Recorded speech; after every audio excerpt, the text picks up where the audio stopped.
Hi guys, my name's Gaz. Been bored at home, so I've just decided to do a quick little tour of my game room. I know a few of you are curious to have a look around other people's game rooms. There's a lot of YouTube videos with game room tours. I know I enjoy them, so I thought, sod it, I'll do my own.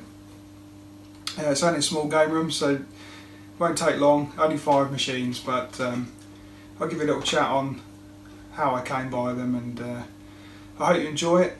Apologies, I'm not very engaging. Bit of a dull sounding twat, and yeah, stutter a bit, and ah, mumble. But hey, what can I say? I'm sorry. But anyway, I hope you enjoy the video. It's been done over a couple of days, so I've got different haircuts, different outfits. Apologies for that. So yeah, on with the video, and hope you enjoy it. Right, hello again. Hopefully you can hear me alright. I'm using an iPhone, so I don't have the microphones like that. Hopefully you can hear me okay. Wobbly chair. Right, so we had a little introduction. Some time's passed, and what I intend to do now is just go through my offending history, if you like. So, pinball for me started in 2010 as a collector. The reason for this was, bizarrely, apart from enjoying it as a kid and always liking to play it on the Amiga, Pinball Dreams, I think it was, or Pinball Fantasies, I can't remember. Apart from doing that, I've always liked pinball. And then, bizarrely, our kitchen used to have a stand floor to ceiling boiler, warm air circulating boiler, and we changed to radiators. I know I'm boring you. And then it left us with a gap in the kitchen in the corner, which was about 30 inches wide.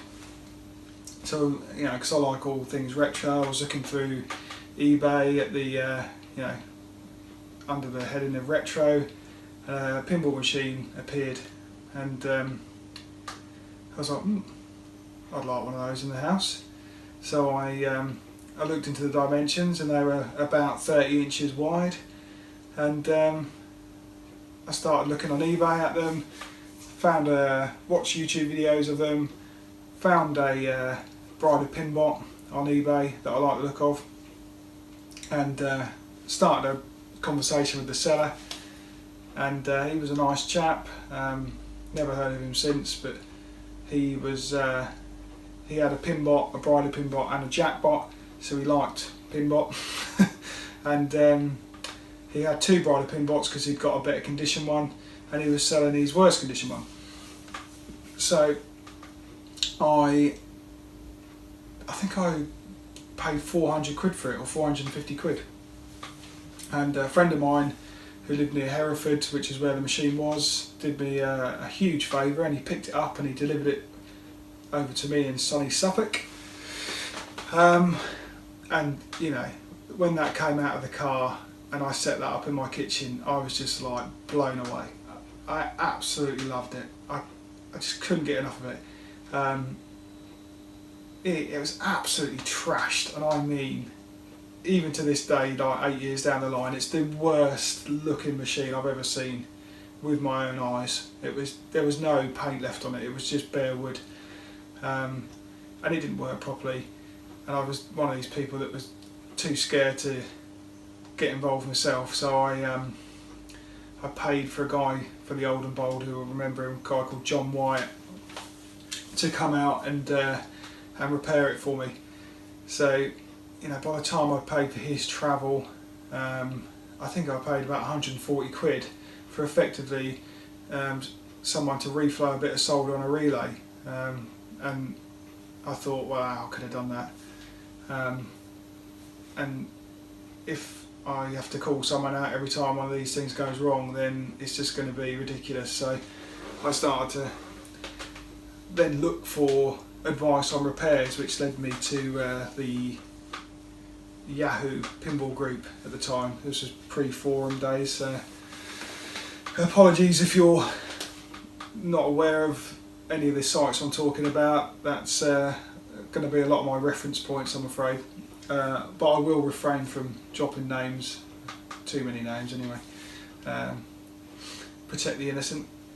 So I picked up that product Pinball, loved it, was paying a fortune for it to be repaired, realised how terribly bad condition it was. So after, I don't know, 6 months maybe, I advertised it for sale, and a fella off the UK Pinball group wanted one for a project to use for a P-Rock platform, similar I suppose to what Dutch Pinball did in the end. So I put it in my car and I took it down to Kent to the buyer, and dropped it off to him, and he had 3 pinball machines in his game room. He had an F14 Tomcat, a Demolition Man and a Hurricane, and he said to me, you can have, apart from F14, you can have either of the two as an, as a trade for the Bridal Pinball. I had to give him a couple £100 as well. And my naivety showed its true colours here, because I had the choice of a Demolition Man or a Hurricane, and yeah, I picked Hurricane, albeit a very nice one. So I got that home. Again, you know, I loved it to start with, but I soon realised that it wasn't a great game. It lacked any kind of flow, and it wasn't for me. So I advertised that for sale, and sold that to Andrew Highway, of all people. Andrew Highway, he came, I traded it with him actually for a fishtails. He delivered the fishtails to me, and I always remember that because I had a liner in the kitchen, and while we were like walking the fishtail on its arse end, it had obviously dug the latch into the lino, and unbeknown to us, for about 6 feet, it just torn up the lino, the entire width of the machine, for about 6 to 8 foot, I reckon, before we realised. And poor Andy Highway, bless him, he was devastated that he'd ruined my kitchen floor. But you know, I said, don't worry about it. I was too excited to have a Fishtails. Fishtails is an amazing game, loved it. That one was had a good play field, but no topper, and the cabinet was faded. So I kept that for a few months. I only had space for one. At the time, it was still expensive, but it wasn't on the par of today. And machines were easier to come by and get back again. So I didn't have any issues with letting that one go, and I traded that straight trade for Doctor Who. Immediately didn't like Doctor Who. Now you have to forgive me, I'm just going to have to get my iPad for reference here, because I cannot remember what happened after Doctor Who. So Doctor Who, sold that for must have been about 2011. Sold that for 1,050. So you know, I probably, what they go for now, probably about 1,500, 1,600 quid. So not too bad. It was really nice. So that went in 2011, and with that money, I think I bought. Bear with me. Revenge from Mars, that was it. From an operator in St Neots. Worst game ever, sorry. That lasted a week, and that was out the door. Sold that. And to be honest, I can't recall the order now. There's no real order, but in the last sort of 8 years, I've had Roadshow, Earthshaker, 2 Funhouse, Star Trek Next Generation, Congo, Black Rose, Gottlieb Gold Wings, 3 Whirlwinds, another Fishtails, another Bride of Pinball, Johnny Mnemonic, Baywatch, Jurassic Park, WWF Royal Rumble, Paragon, Blackout, yeah, a few. So with the exception of Hurricane and Doctor Who Revenge from Mars, I'd have no issues about having any of those back. All great games, in my opinion. And if I had space, the bottom line is they'd still be here. But I haven't, and they're not. Such is life. But yeah, so that's my collecting history over the last 8 years. The kids came along 4 years ago and put paid to any real movements in the hobby. It's been pretty static. I've had very few over the last 4 years.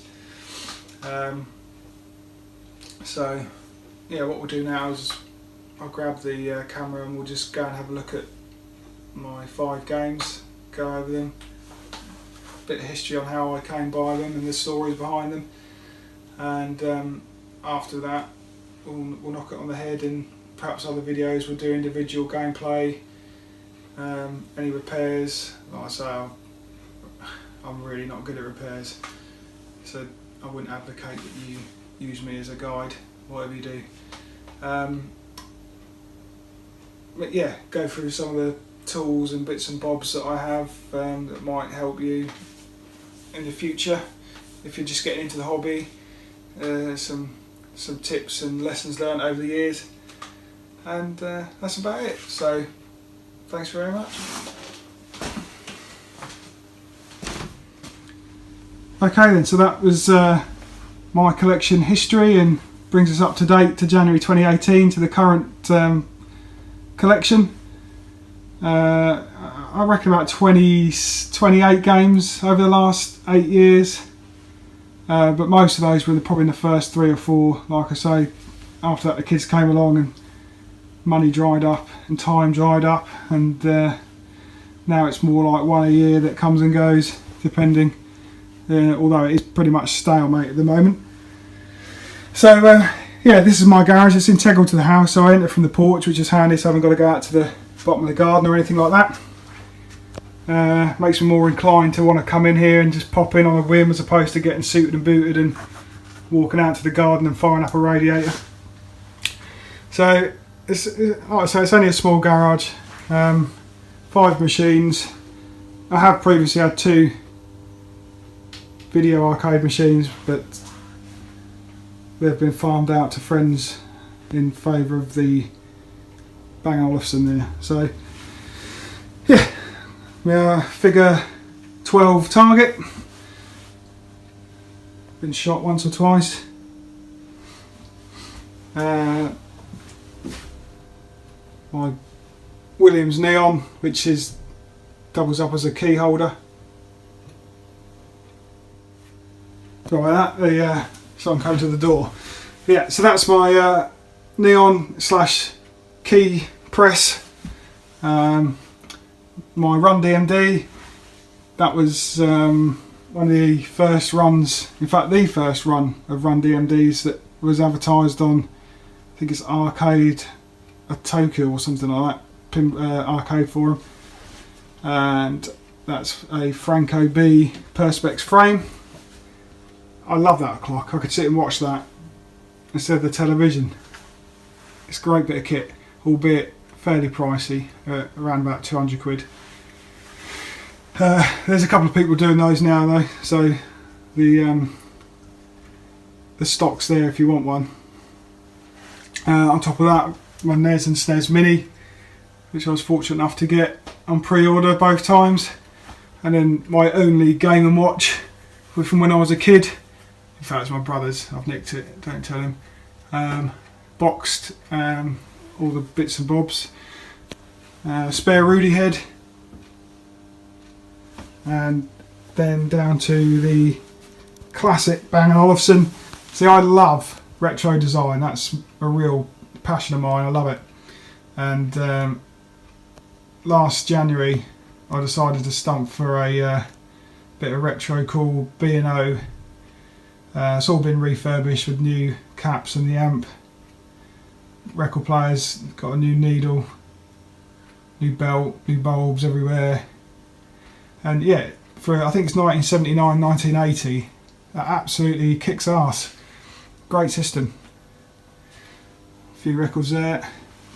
Not having anything to do with that. That's the missus.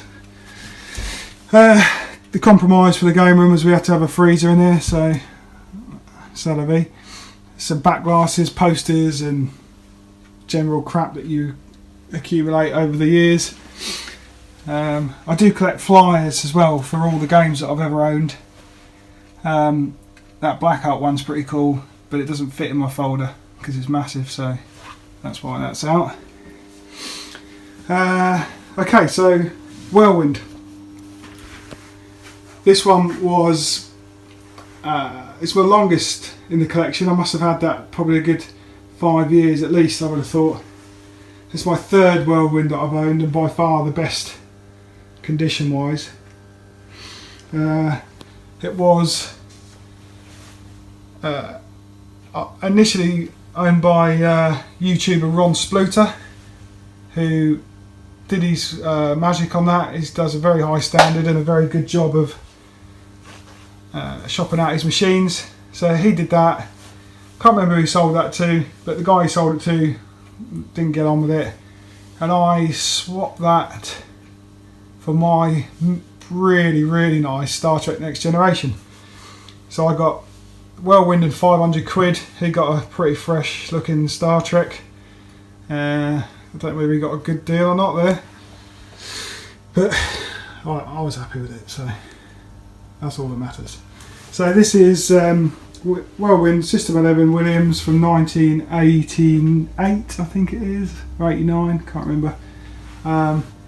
Apart from a little bit of damage on that corner and down the bottom there, it's absolutely fantastic condition.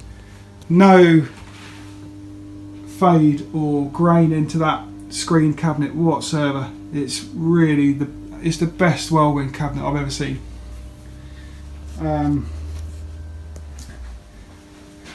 Condition wise, original Mylar, and so I'm having to film in landscape just to keep it in line with all the other clips, but condition wise that is fantastic. You can see from the inlanes there that's had a charm life. Hardly any ball swirls, if any.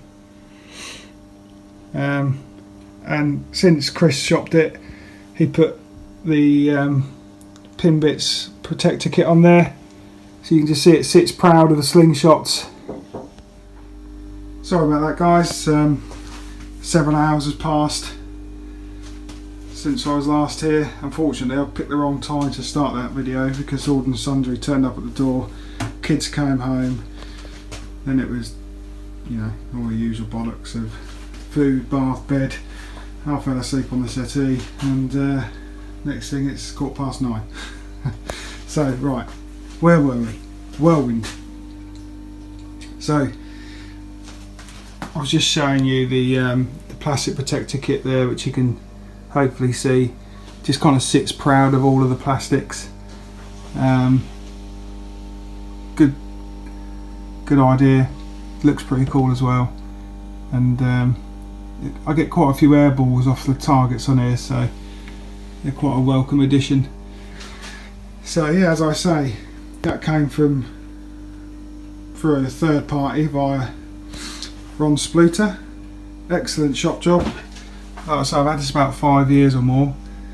I throw a rag round it once or twice a year just to keep on top of it, give the balls a clean, but it really is still spotlessly clean. You can kind of tell from the orbits and what have you, but it's fared well.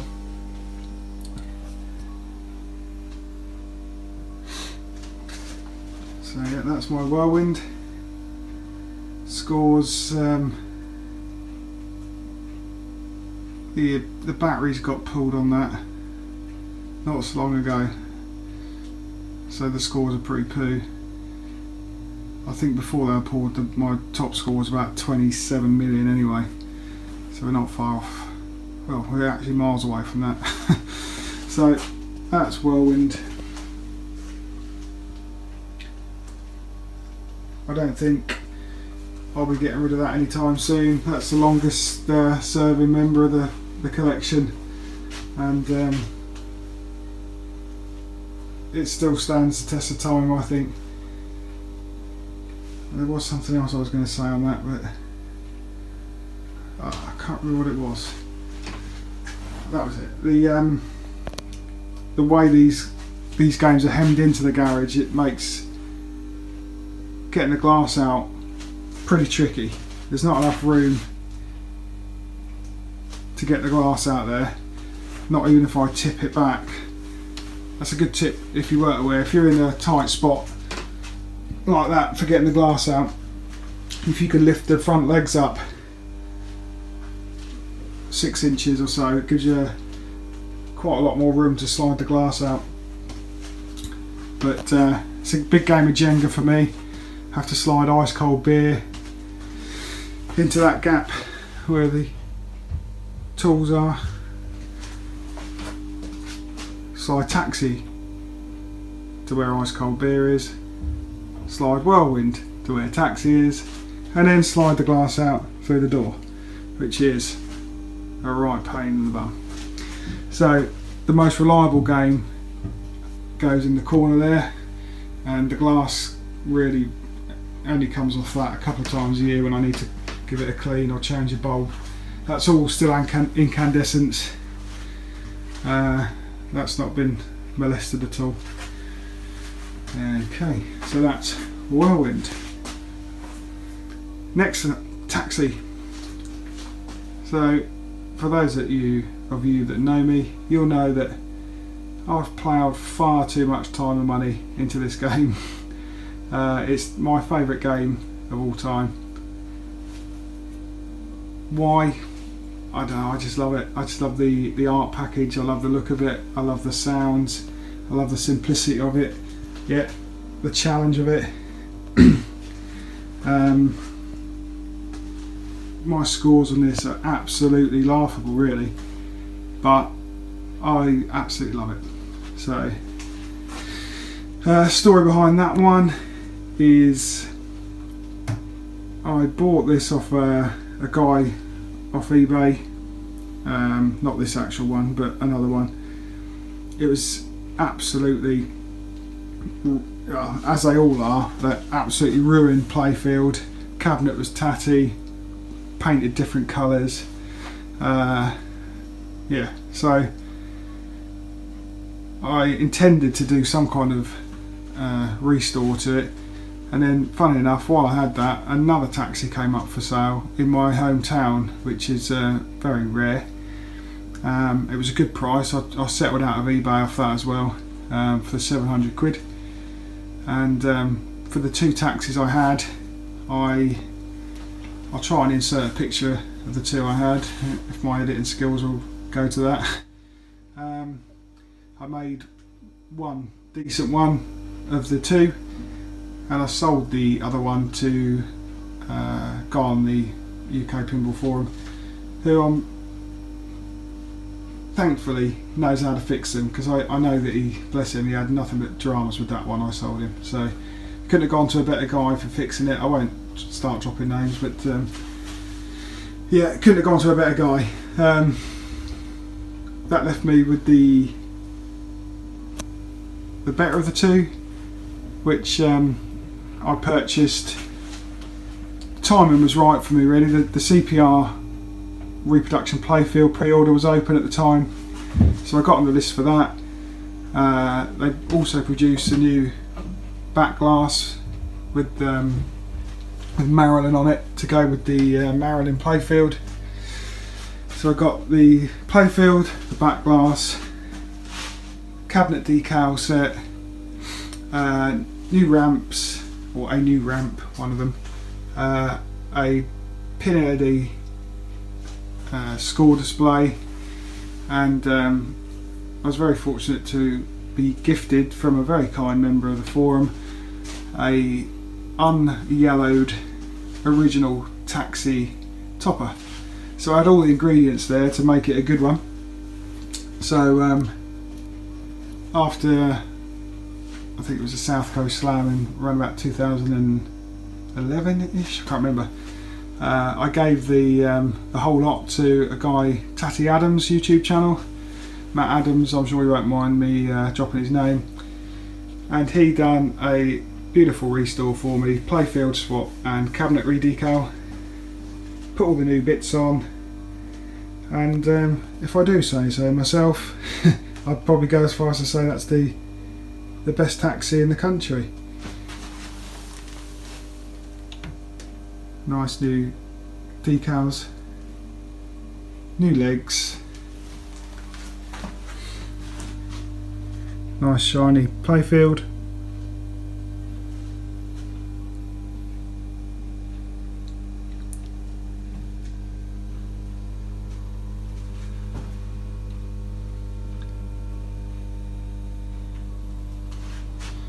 And sympathetically LED'd, I would say.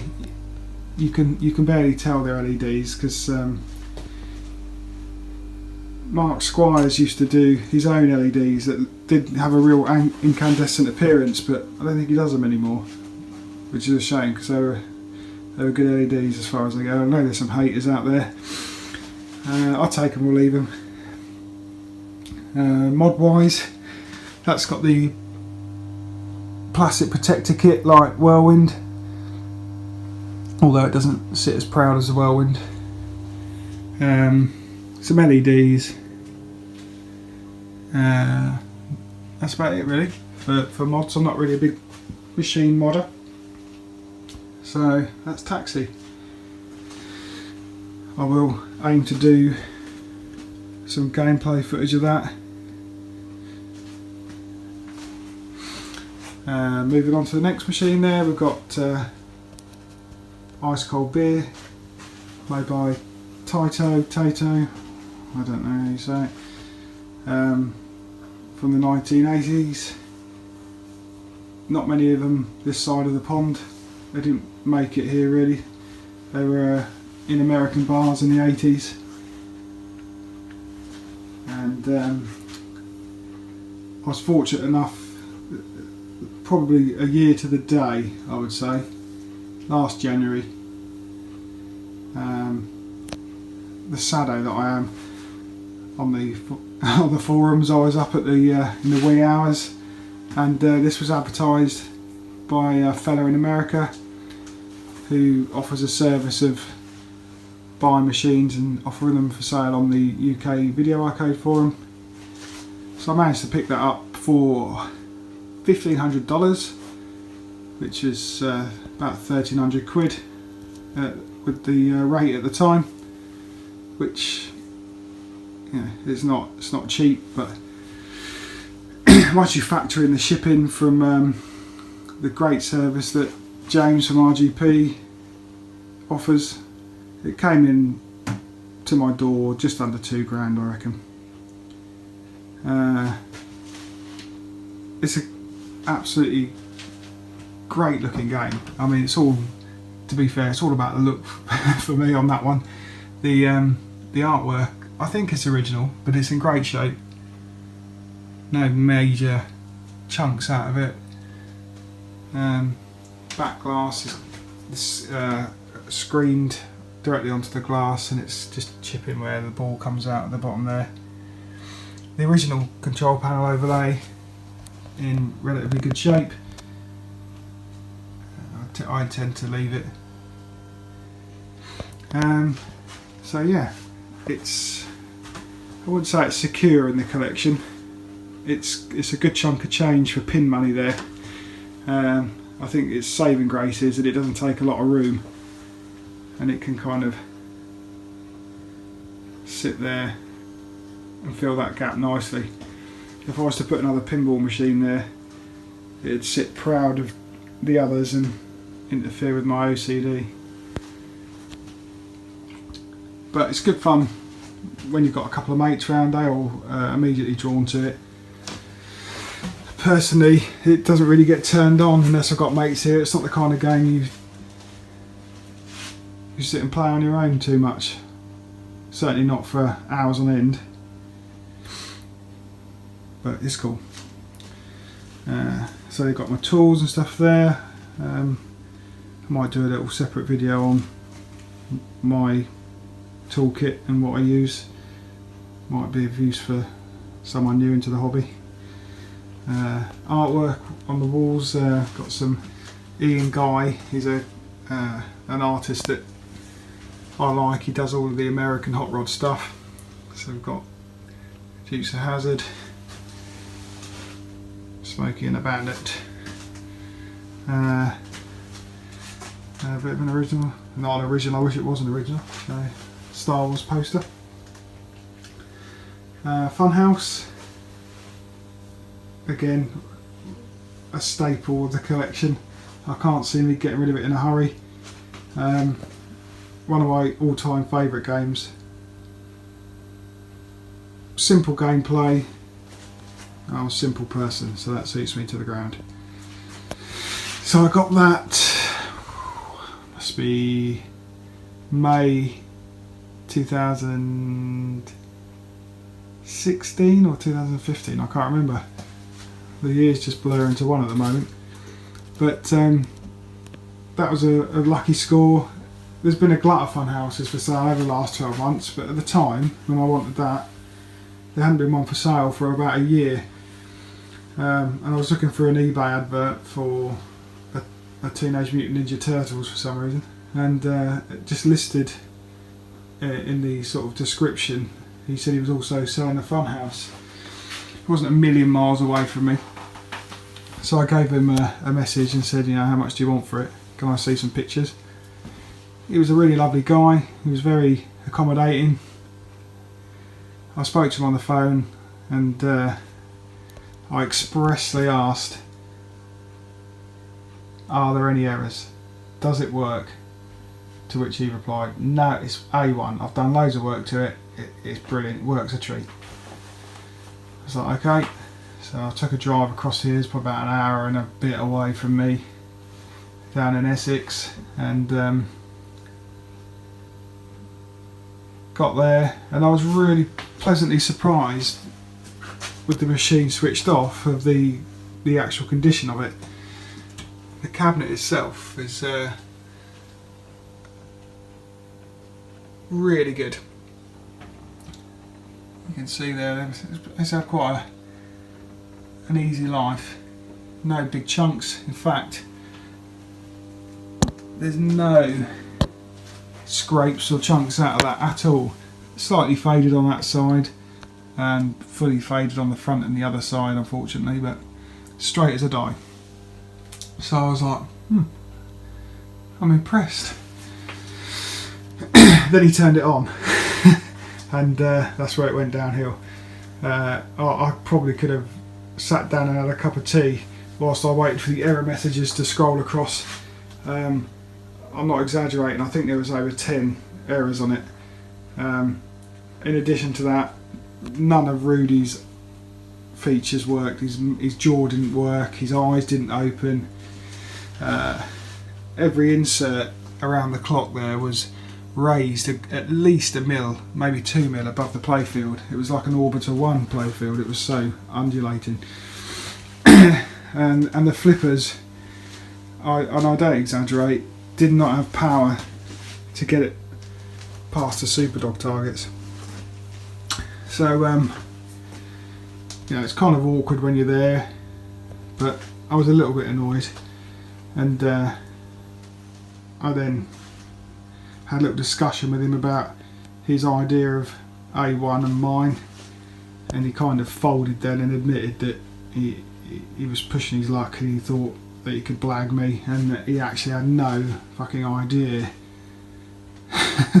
how these worked, and that he might have to knock some money off for me, which he did. I think we'd arranged $14.50 on the phone, and when I got there I think he knocked a couple £100 off. I think I came away about 1,250 quid. But he was the second owner. He bought it from an arcade down in Devon, for which he had all the sort of eBay paperwork for from an operator.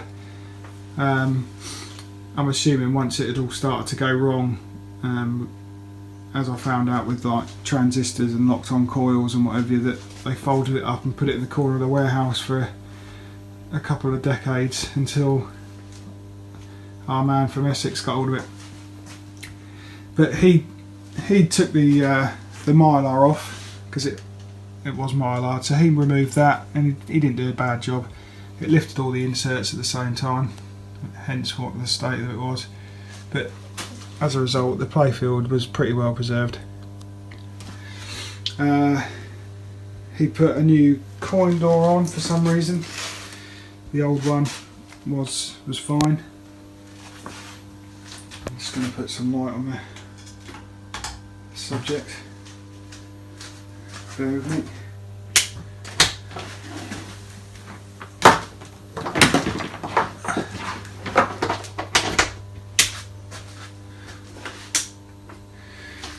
Yeah, that's better.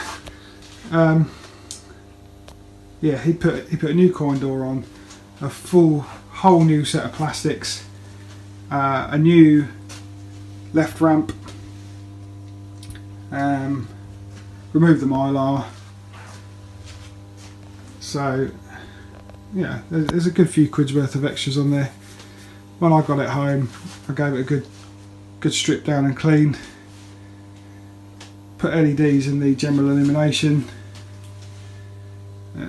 Again, the reason for that is mainly for convenience, because I hate having to strip half of a game down to change a bulb. At least with an LED, it's more likely to last. Excuse me. So that's really my rationale for LEDs there. I've left the incandescents in the GI. Sorry, not the GI, the CPU lamps. So yeah, Rudy's head was stripped down. New plunger links and bits and bobs. The transistors on the board were toast, which was frying the coils every time you plug those in, so changed those on the board. A couple of transistors, new bits in his head, and the reason his jaw didn't work is because it wasn't even plugged in. And he's been good as gold ever since. I've also put one of those Macrolon playfield protectors over it,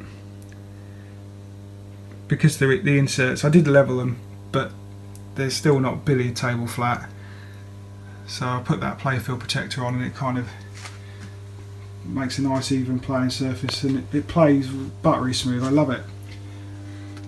Plays really well. New flippers, flipper rebuilds for all three flippers, and they're nice and strong, and it's a really good playing game. The only thing I really need to do is adjust the plungers, because they don't strike the ball in the middle, and it doesn't really hit it very well, struggles to get up the ramp. So that's the only job I need to do on that really. So yeah, that's Funhouse. Next on the list is Banzai Run. It's the most recent in the collection. I picked that up about 3 months ago, something like that. I just had a Jurassic Park that I'd bought and shopped out, and that was really nice, but it didn't grab me, so I put a wanted ad out on the forum for a Banzai Run, thinking that I'd be pissing into the wind, but within 24 hours I'd secured one from a very nice fellow on the forum from up in Scotland, and he was very accommodating and wrapping her all up. He did say there were some issues.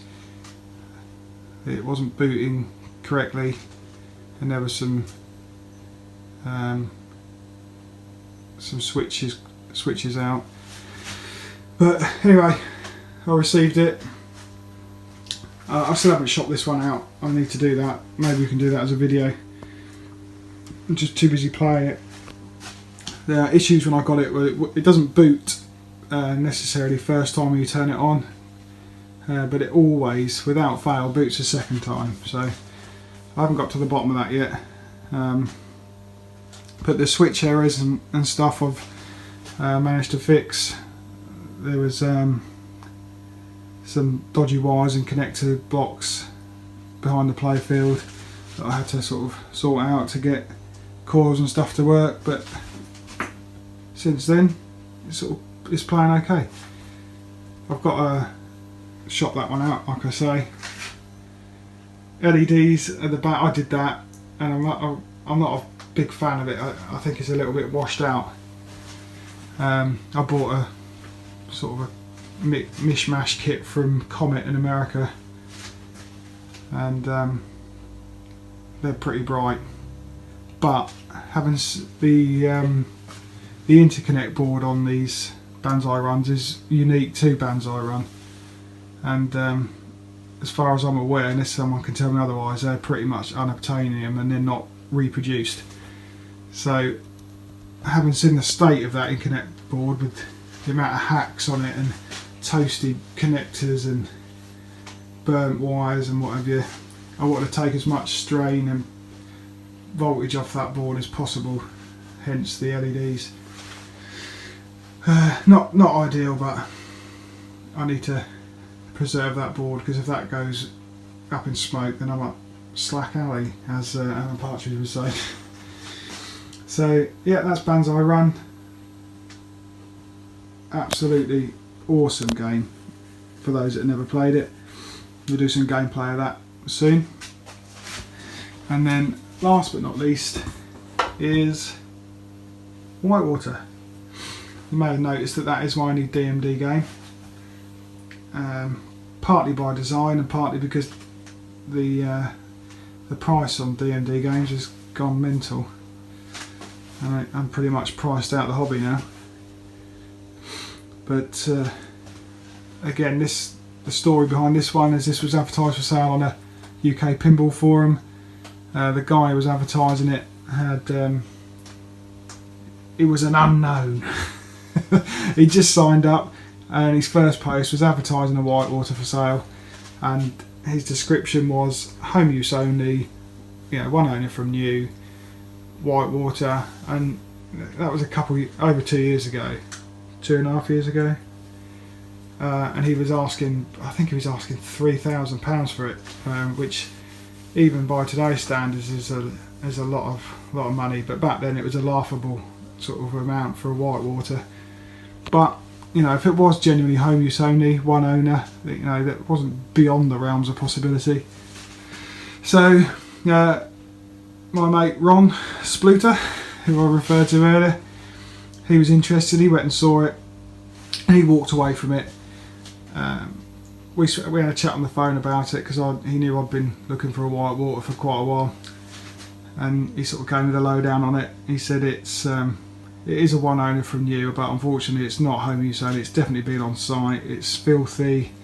It's well overpriced, and he wasn't budging, so he walked away. So armed with that information, I went back into the owner, because Whitewater is a pretty hot property game at the moment. It's a hot ticket game, so if it's priced right, they shouldn't be hanging about for sale.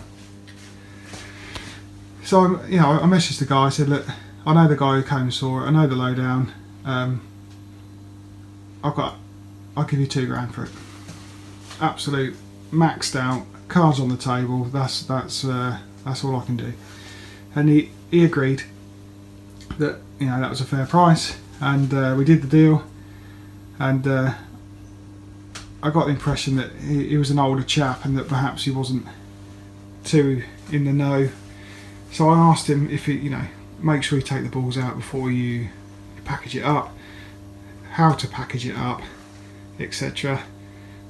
Martin delivered it, and when I opened the back of Martin's van, it was set up on 4 legs. And I was like, okay. Luckily the head was folded down, but even so, it just goes to show the guy didn't have a clue. Anyway, so I should add that the caveat to me paying £2,000 was that I could handle any cosmetics, but it had to be 100% fully working, because I wasn't really interested in taking a massive project on, and he assured me that although it was dirty, it was 100% working. So I set it up, turned it on, and you'll be surprised to hear that it wasn't even remotely anywhere near 100% working.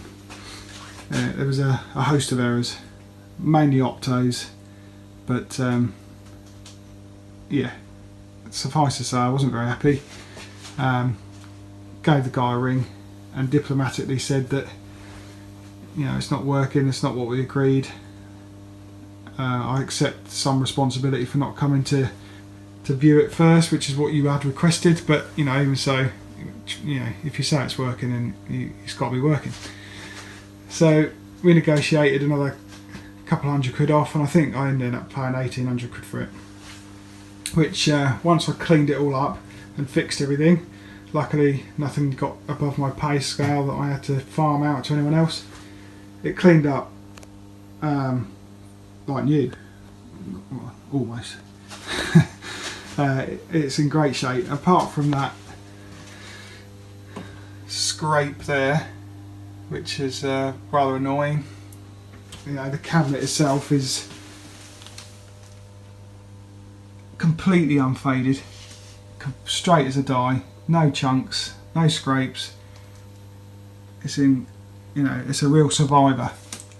The guy, he bought it brand new in 1992 and put it on site for a little while, and then folded it up and put it in his house. And it shows, because it's absolutely, well, it's not mint, but it's not far off mint, that cabinet. You certainly know when people sell their Whitewaters and say that it's unfaded. You know, you can tell it is when you've seen this one, because it is absolutely unfaded.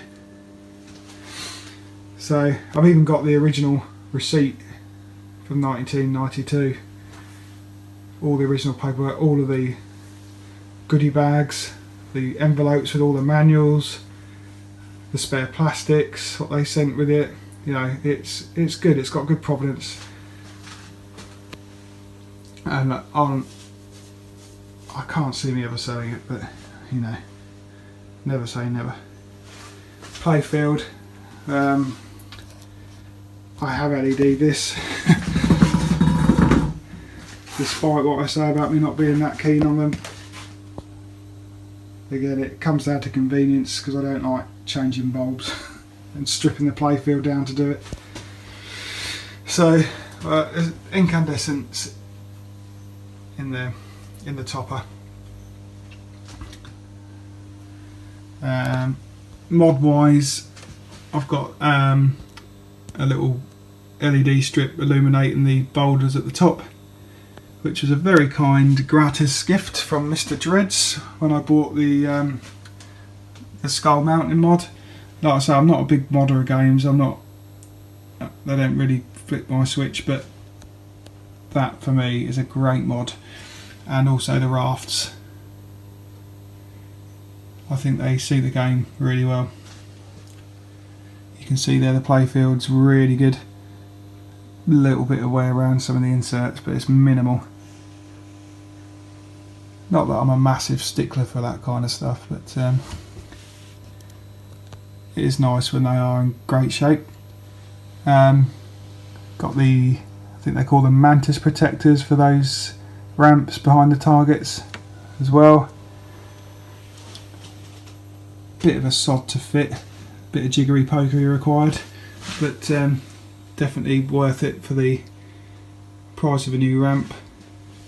The only downfall to the playfield here is, looks like Stevie Wonder's tried to put the apron back on and dug the corner in and scratched it, but that is the only damage to the playfield, and to be fair, you can't see that because it's concealed under that ramp.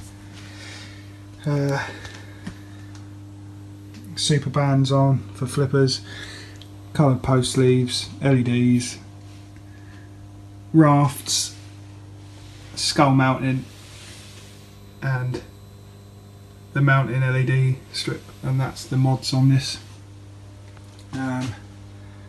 So yeah, Again, I had to pull the batteries off the board for this not so long ago, so all my scores got wiped, but even so I think my top score was about $500 million. It's still pretty poor. I've never got the vacation jackpot.